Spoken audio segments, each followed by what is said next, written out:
नमस्कार, KP news के Karnataka bulletin में आपका स्वागत है। मैं हूं अश्विनी आपके साथ। चलिए एक नजर डालते हैं आज के अहम सुर्खियों पर। बीदर शहर में बारिश के कारण रेलवे अंडरब्रिज की सड़क ने तालाब रोक लिया।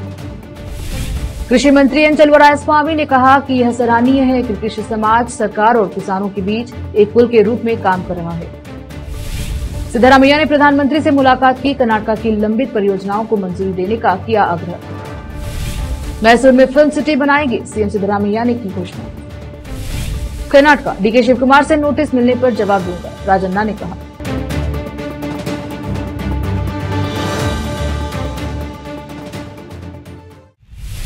समाचारों का सिलसिला शुरू करते हुए देखते हैं समाचार विस्तार से। पहले समाचार स्थानीय में। बीदर में आज दोपहर में तेज बारिश हुई, जिससे शहर के अशोका होटल के सम्मुख रहा रेलवे अंडरब्रिज में पानी जमा होकर तालाब का रूप लिया। इसमें यातायात में कठिनाई आई और बीदर शहर में कुल 4 रेलवे अंडरब्रिज हैं। इन सभी अंडरब्रिज में बारिश होते ही पानी जमा हो जाता है, जिससे इस सड़क से गुजरना अधिक कठिन हो जाता है। इसका पहला कारण सड़क पर रहे गड्ढे और दूसरा और मुख्य कारण पानी को बहाने के लिए सुराख कचरे से भरे पड़े हैं। आज शहर के विभिन्न क्षेत्रों में पानी के कारण सड़कों पर चलना अधिक मुश्किल हो गया है। कैमरामैन पपुराज का कवरेज। कृषि मंत्री एन चलुवरायस्वामी ने कहा है कि यह सराहनीय है कि कृषि समाज सरकार और किसानों के बीच एक पुल के रूप में काम कर रहा है। शनिवार को बीदर नगर में जिला कृषि समिति के नए भवन के उद्घाटन अवसर पर बोलते हुए उन्होंने किसानों की बौद्धिक क्षमता के विकास के लिए विभिन्न गतिविधियों संचालित कर और अधिक सक्रियता से काम करने की कामना की। राज्य के सभी जिलों और तालुकों में कृषक समाज अच्छा काम कर रहा है। राज्य सरकार भी इसे मजबूत करने का काम कर रही है। राज्य में जिला कृषि समिति भवन के निर्माण के लिए 5.54 करोड़ रुपए। कृषि मंत्री ने कहा कि तालुका भवनों के लिए 8.14 करोड़ रुपए का अनुदान दिया गया है।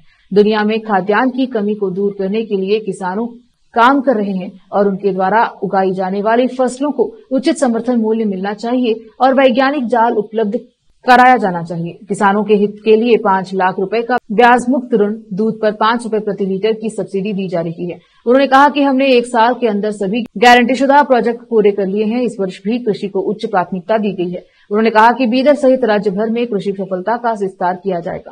उन्होंने कहा कि राज्य में बुआई, बीज, खाद की कोई कमी नहीं है। रोकते हैं समाचारों का सिलसिला, लेते हैं छोटा सा ब्रेक।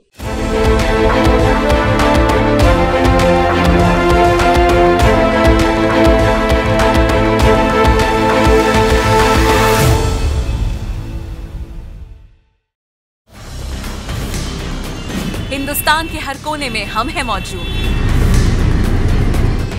24 घंटे हालात पर गहरी नजर,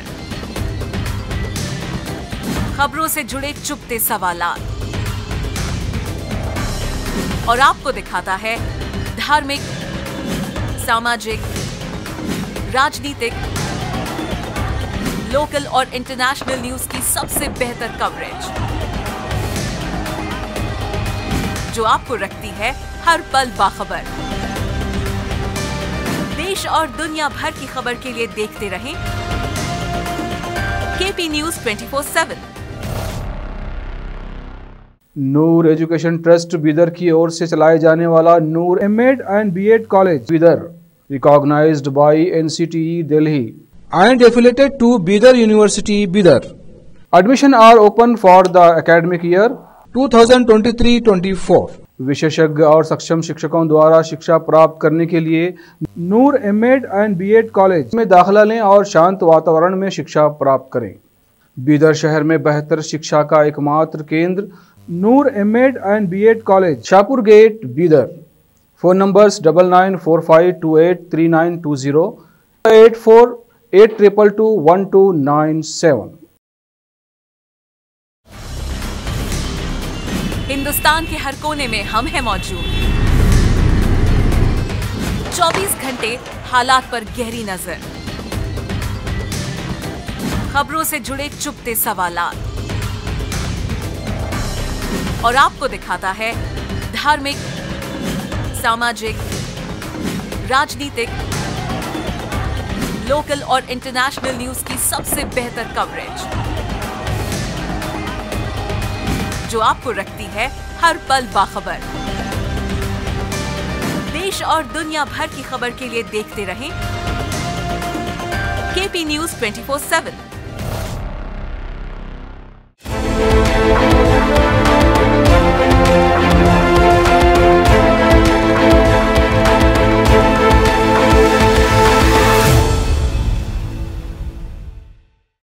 ब्रेक के बाद स्वागत है आपका, देखते हैं समाचार।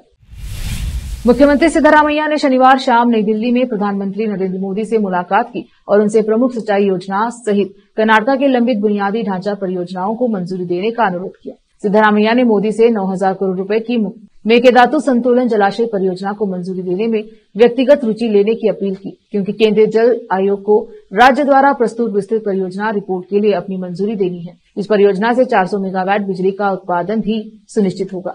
सीएम ने 2023-24 के केंद्रीय बजट में किए गए वादे के अनुसार अपर भद्रा परियोजना के लिए 3,000 करोड़ रुपए का अनुदान और कलसा बंडूरी पेयजल परियोजना के लिए पर्यावरण मंजूरी मांगी। सिद्धरामैया ने मोदी को सौंपे गए एक नोट में कहा, मैं आपसे जल संसाधन और पर्यावरण एवं वन मंत्रालयों के संबंधित अधिकारियों को इन मुद्दों पर गौर करने का निर्देश देने का अनुरोध करता हूं। मेकेदातु का मुद्दा आपके व्यक्तिगत हस्तक्षेप का हकदार है। राज्य की राजधानी बेंगलुरु के बुनियादी ढांचे को बढ़ावा देने के लिए सीएम ने नम्मा मेट्रो परियोजना, पेरिफेरल रिंग रोड परियोजना और अन्य पहलों में पीएम के हस्तक्षेप का आग्रह किया। मुख्यमंत्री ने बताया कि कल्याण कर्नाटक क्षेत्र पर विशेष ध्यान दिया जाना चाहिए और राज्य सरकार ने इस क्षेत्र के लिए विशेष पैकेज की मांग की है, जो 5,000 करोड़ रुपए के वार्षिक आवंटन को पूरा करेगा। कर्नाटक के मुख्यमंत्री सिद्धरामैया ने रविवार को कहा कि उनकी सरकार मैसूर में फिल्म सिटी बनाने के लिए प्रतिबद्ध है। उन्होंने फिल्म निर्माताओं को यह भी आश्वासन दिया कि कन्नड़ ओटीटी प्लेटफॉर्म के लिए कदम उठाए जाएंगे और मुख्यमंत्री ने कन्नड़ फिल्म निर्माता संघ के नए भवन का उद्घाटन करने के बाद संवाददाताओं से कहा, हमारी सरकार ने फिल्म सिटी के लिए मैसूर में 100 एकड़ जमीन दी है। हम इसे सार्वजनिक निजी भागीदारी के आधार पर बनाएंगे। सिद्धरामैया ने कहा कि कन्नड़ फिल्म उद्योग के लिए फिल्म सिटी कन्नड़ अभिनेता राजकुमार का सपना था और सरकार इसे साकार करेगी। उन्होंने पिछली भाजपा सरकार पर फिल्म सिटी के लिए कुछ नहीं करने का आरोप लगाया। कन्नड़ फिल्म उद्योग के लिए ओटीटी प्लेटफॉर्म के बारे में मुख्यमंत्री ने कहा कि उनकी सरकार इसकी समीक्षा करेगी और तदनुसार कार्यवाही करेगी। सहकारिता मंत्री के एन राजन्ना ने कहा कि अगर उप मुख्यमंत्री और केपीसीसी अध्यक्ष डीके शिवकुमार ने कैबिनेट में उप मुख्यमंत्री के अधिक पद सृजित करने के लिए बयान के लिए नोटिस जारी किया तो वह उन्हें जवाब देंगे। उन्होंने कहा, उन्हें नोटिस जारी करने दीजिए, मैं इसका जवाब दूंगा। उन्होंने शिवकुमार पर यह चेतावनी देने के लिए पलटवार किया कि नेतृत्व बदलाव और उप मुख्यमंत्री के अधिक पदों की मांग करने वाले, बयान देने वाले कांग्रेस नेताओं के खिलाफ सख्त कार्यवाही और नोटिस जारी किया जाएगा। राजन्ना ने संवाददाताओं को संबोधित करते हुए कहा कि क्या हमें अतिरिक्त उप मुख्यमंत्री की मांग नहीं करनी चाहिए? क्या मांगना गलत है? यह राजन्ना ही है जो सत्ता में नहीं टिकेगा। अगर वह वोकलिंगा स्वामी जी कहते हैं कि सिद्धरामैया को इस्तीफा दे देना चाहिए, तो क्या हमें उनकी बात मान लेनी चाहिए? क्या हमें प्रतिक्रिया या सवाल नहीं करना चाहिए? वक्त एक और छोटे से ब्रेक का, जल्द लौटेंगे ब्रेक के बाद।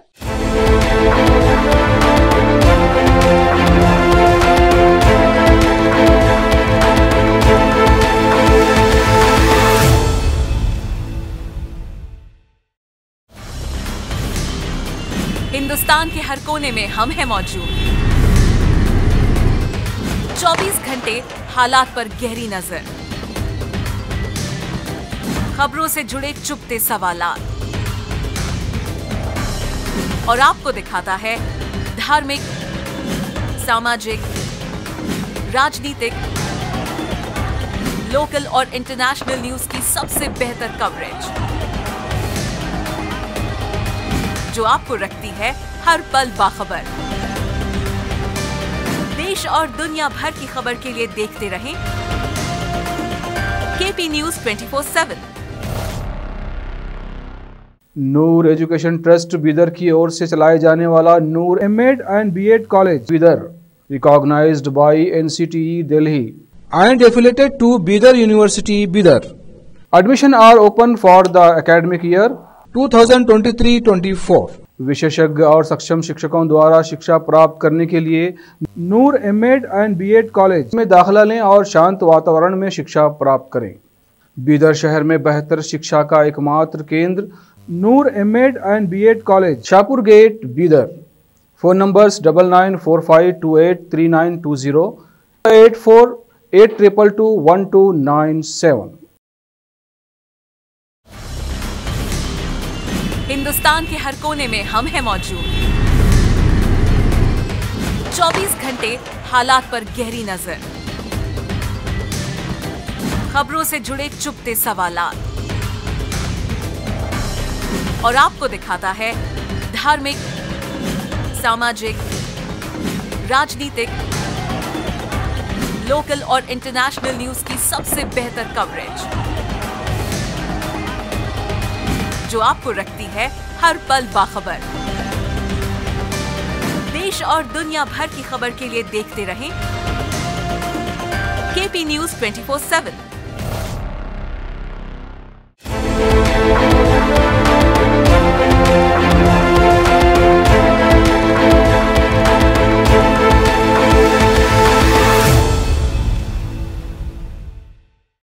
ब्रेक के बाद स्वागत है आपका। देखते हैं समाचार।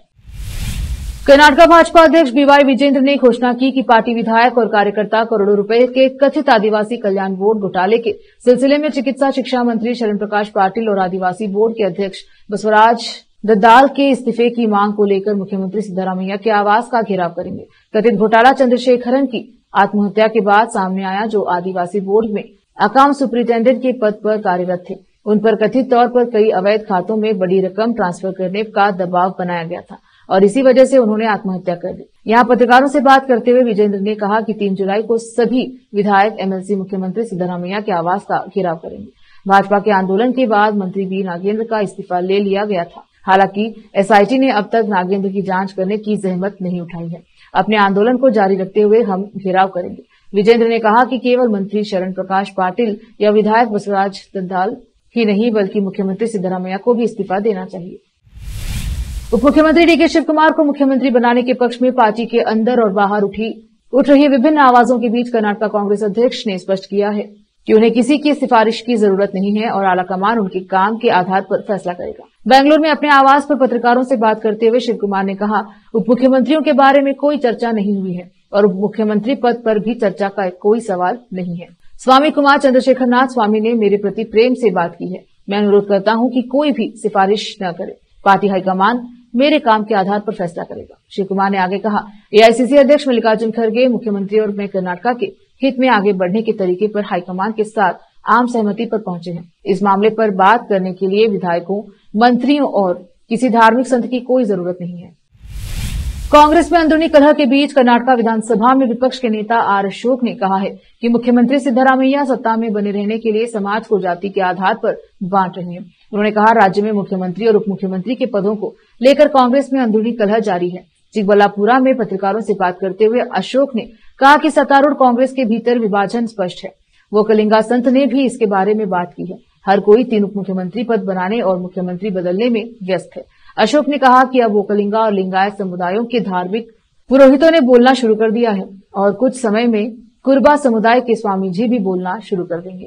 कांग्रेस की ओर से जाति आधारित बयान देना उचित नहीं है। भाजपा नेता अशोक ने कहा, कांग्रेस दावा करती है कि वह राज्य के प्रत्येक परिवार को 2000 रुपए दे रही है, लेकिन बढ़ती महंगाई के कारण वह आम आदमी से 8000 से 10,000 रुपए छीन रही है। उन्होंने कहा, ईंधन की कीमतों में बढ़ोतरी के कारण सभी वस्तुओं की कीमतों में वृद्धि हुई है। राज्य सरकार स्थानीय निकाय चुनाव के बाद बस किराए बढ़ाने जा रही है।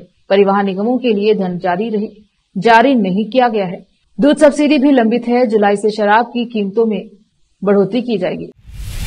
1990 बैच के अनुभवी IPS अधिकारी कमल पंत, जो बेंगलुरु में अपने प्रभावशाली कार्यकाल के लिए प्रसिद्ध हैं, आज सेवानिवृत्त होने वाले हैं। पंत वर्तमान में अग्निशमन और आपातकालीन सेवाओं के लिए पुलिस महानिदेशक के रूप में कार्यरत हैं और साथ ही DGP भर्ती का पद भी संभाल रही हैं। रिपोर्ट्स के अनुसार 21 जून 1964 को उत्तराखंड के पिथौरागढ़ में जन्मे पंत ने 20 अगस्त 1990 को भारतीय पुलिस सेवा में शामिल होने से पहले दिल्ली विश्वविद्यालय से एप्लाइड जियोलॉजी में MSc की पढ़ाई की थी। उल्लेखनीय रूप से 2020 से 2022 तक बेंगलुरु पुलिस आयुक्त ने रूप में पंत का कार्यकाल महत्वपूर्ण सुधारों और कड़े कानून प्रवर्तन उपायों की अवधि को चिन्हित करता है। उनके नेतृत्व में बेंगलुरु पुलिस ने कई उपद्रवियों के खिलाफ गुंडा अधिनियम लागू करने जैसी कठोर कार्यवाही की, जिसके परिणाम स्वरूप बिना जमानत के 1 साल की कैद हुई। उसके प्रशासन में एक मजबूत नशा विरोधी अभियान चलाया, जिसके कारण पूरे शहर में ड्रग तस्करों पर कार्यवाही हुई। फिर से एक नजर आज के मुख्य समाचारों पर। बीदर शहर में बारिश के कारण रेलवे अंडरब्रिज की सड़क ने तालाब डूब लिया।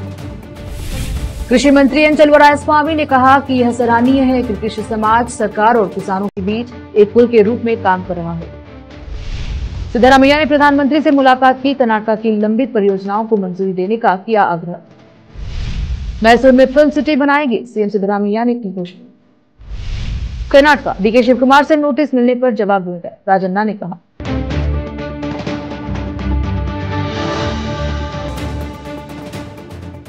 केपी न्यूज के कर्नाटका बुलेटिन में अब तक के लिए इतना ही। देखते रहिए केपी न्यूज 24/7। धन्यवाद।